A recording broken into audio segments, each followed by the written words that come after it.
Beating NARC wasn't easy. The controls are weird, the missions are quick to fail you, and worst of all, it's just not particularly fun to play.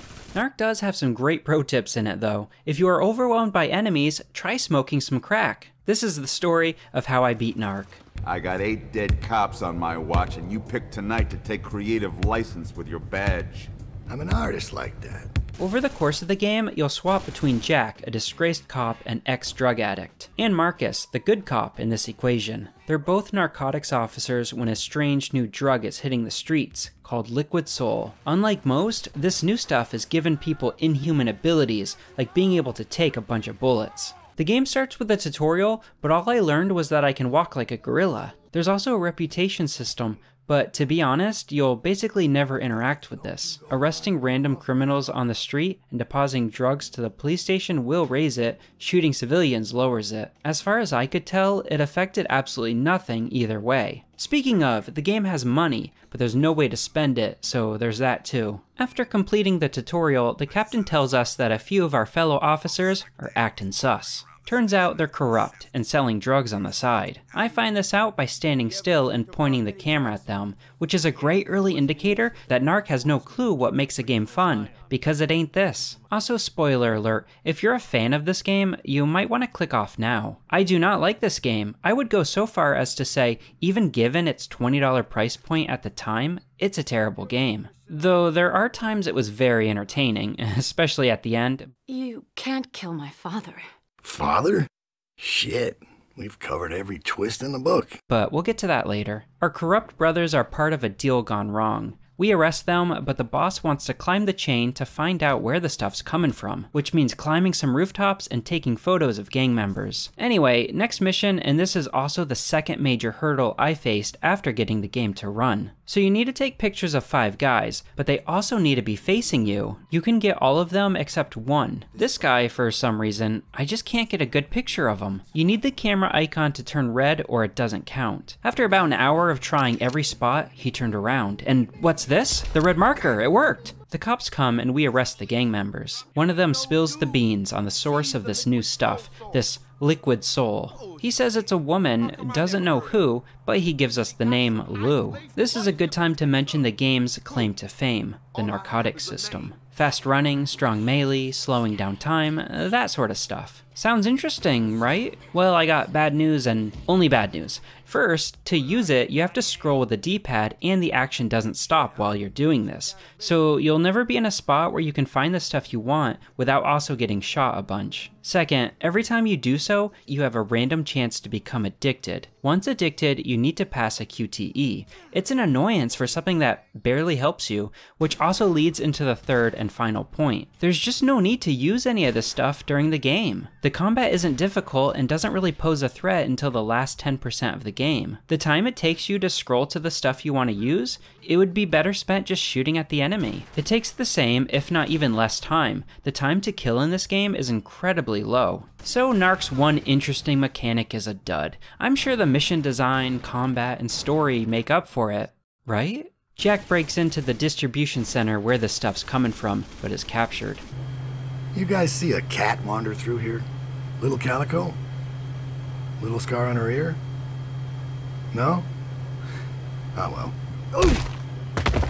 Which makes no sense. You go in guns blazing, take out 12 guys during the gameplay, and then you get captured by 3 guys? That's it? Really? I have guns. Nothing's changed. One of the kidnappers is an old friend of Jack's, who's surprised to see him there and leaves him some crack for one last time. This triggers a flashback. It gives us a glimpse into Jack's past, where he's vulnerable, depressed, at rock bottom. It's a rare character moment that the game pulls off pretty well. It's worth mentioning the game's voice acting. It's very well done. Thanks partly due to the writing, which is pretty good, especially for a budget video game, and also thanks to the ensemble cast of AAA actors. It's actually pretty insane. Ron Perlman, Michael Madsen, Vanessa Marshall, James Hong. Like, I could go on and on. If you had to hire this cast for today, I can't imagine what that budget would cost. Marcus breaks in and rescues Jack, but is annoyed Jack is using again. With the help of some other cops, we bust another distribution center. This time though, we're taken in by NARC, the organization. I work for an organization called NARC.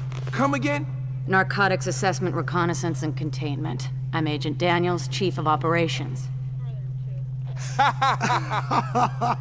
Detective Daniels recruits us and sends us to Hong Kong. It's a nice change of pace from the city. It also looks pretty good. If you know what this means, let me know in the comments. Marcus is taken captive in a role reversal, and it's up to us as Jack to get him back. It's like poetry, it rhymes. We interrogate some local gang members and find out he's being held in a warehouse by the docks. Before the cops bust in, we go in silently. Oh boy, this part. It's been a while since the game challenged me, so here we go. You go in, but you gotta be silent. This game has some stealth missions. Great, right? Yeah, so you have a silenced pistol that works fine, but you're supposed to jump over this van, I'm pretty sure. But I can't do it. Nothing works. No angle, speed, nothing. I even looked up a long play of this game to confirm, and yeah, this is the way you're supposed to go. Another guy did it fine. Me though? Not working. Alright, cool. It's then I noticed that you have a little air control while jumping. It ain't much, but it might be enough. You also can't touch the water or it's instant game over. But what if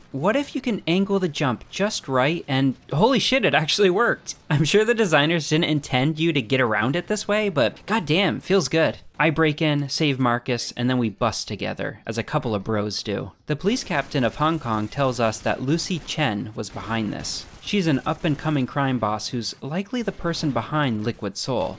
I get really creepy and spy on her hotel from a nearby rooftop, but the nearby air conditioner is too loud, so I gotta head down to the street to pick up a sniper, at which point I'm ambushed by these two bat-wielding goons, and wow, yeah, they'll just beat you to death. So I channel my Indiana Jones and use a gun. It seems like she's on the phone with someone who's above her. Our surveillance van is attacked, so we ride on top of it back to the police station. Remember, no Chinese. Lucy Chen contacts Marcus and offers him a bribe. Turn in the recording to her instead, and take 20K. Which is a bit silly because, again, money doesn't mean anything in this game. So I did what I always do when I play games like this. Play the evil character and get that money. Then we have an escort mission with a stoner, which just highlights how the mission design of this game ruins anything that might have been redeemable about it. Taking photos of people, listening in on conversations, following people, escort missions, it's like a collection of all the worst gameplay tropes. The few times you're tasked with taking out some bad guys, that's when the game's actually at its strongest. But even then, the combat's pretty poor. There's some mildly interesting ideas like the drug system, the reputation system, the ability to arrest people and stop crimes in progress, but the game doesn't really do anything with them. After playing the game and writing this, I looked at what other people said. I saw so many mentions of this being a GTA clone. Maybe I'm an idiot or a genius, but this game has absolutely nothing to do with GTA outside of the fact that you play as a person in a semi-open world. You can't use any vehicles or, I don't know, commit any Grand Theft Auto. So if you're gonna call this game a clone, you should at least be able to do the namesake of the thing you're copying. I'd barely even call this game open world. It has far more in common with something like Urban Chaos, which, amazingly original game, check it out. But yeah, this is absolutely not a GTA clone. If you're gonna play NARC, you gotta judge it on its own terms. The next mission, I need to follow Lucy Chen, and oh my god, it's so mind-numbingly boring and frustrating. She walks so slow. I guess because it's realistic? I don't know, just make her run. NARC, you're already unrealistic as it is. Why would you care about realism now, during a tailing mission? I never understood this logic. Shooting up gives you superpowers, but we can't have the woman walk too fast? Oh no, it'll ruin the immersion. Give me a break. So I'm following her to an underground section, and she walks past this guard, but I cannot get past this guy. I tried walking past, I tried crouching past, I tried running around above, but an invisible enemy seems to see me, I guess. I tried everything I could think of. So in an act of desperation, I just shot him. Oh wow, it actually works. Just shoot him.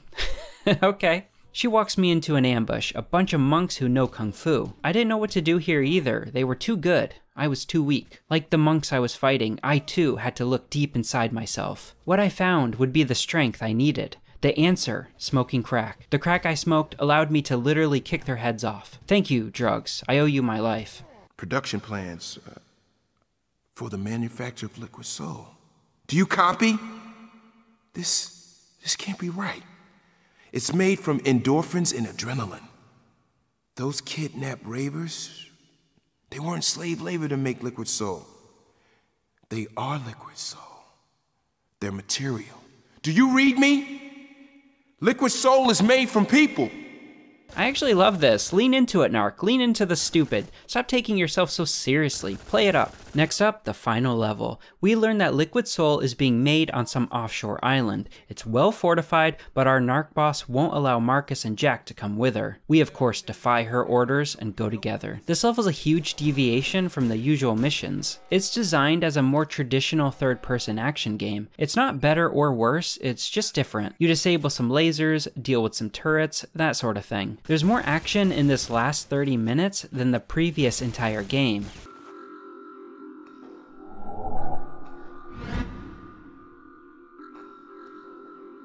I quit. The hell are you doing here? What are you, high? I'm your boss. I quit. It's too big. I went out. Jack, what the hell's going on?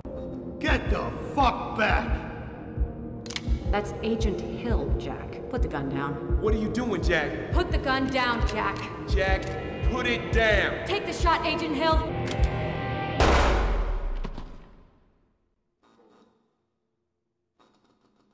I reached the inner sanctum of the facility, only to find out our NARC boss is the crime boss. The big cheese making and selling Liquid Soul. But that's only the third stupid twist. There's one more. We'll get to it in a second. First, it's time for an epic boss battle. The following is unedited NARC gameplay. Viewer discretion is advised.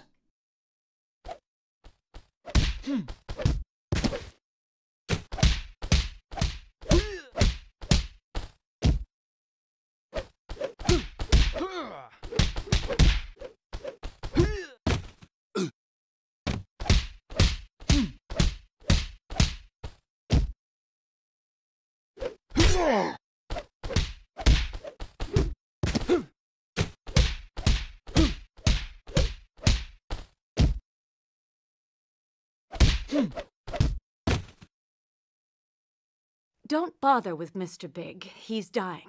He'll be dead in 6 weeks. Just leave him alone. Why wait 6 weeks when I can... You can't kill my father. Father? Shit. We've covered every twist in the book. That's for shooting me. And that's for being a bitch. You gotta finish this.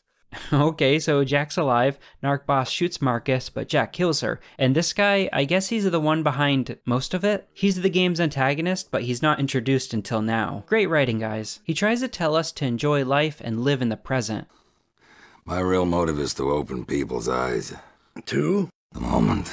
The moment? This moment. Every moment. Your life is a series of moments. You're sleepwalking, refusing to engage your life and the people around you, and that's why you're an addict. Don't live life on autopilot. Cherish every moment you have with friends, with family, new experiences. Jack calls him gay, and the final boss battle begins. I actually kind of enjoyed this. This is the most fun I've had in the entire game, simply because it follows a basic but effective gameplay loop. The boss has 3 attacks he'll cycle through. There's health and weapon pickups around the level and some cover, so you gotta manage that plus your health while dealing damage to him. It's nothing fancy, but it works. I was immersed. And that's NARC. The soundtrack's the best part of it, everything else was a pain. Also, I have an announcement to make. I'm starting a bi-weekly podcast with PS2 or Die, another YouTuber who's also attempting to beat every PS2 game. If you want to hear me talk more about NARC, click on the video on your screen. Thanks for watching, bye. It's over. Yeah, I do got guns and I'm a cop. Street lights rough, man, no doubt about that. I'm raising thieves and thugs, man. I'm right